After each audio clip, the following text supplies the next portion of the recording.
Sometimes the scariest things aren't the ones you see, but the ones you feel when you're all alone.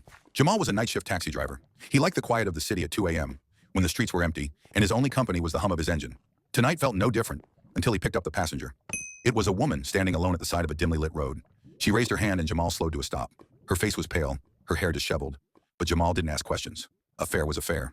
"Where to?" he asked as she slid into the back seat. She gave him an address, her voice barely above a whisper.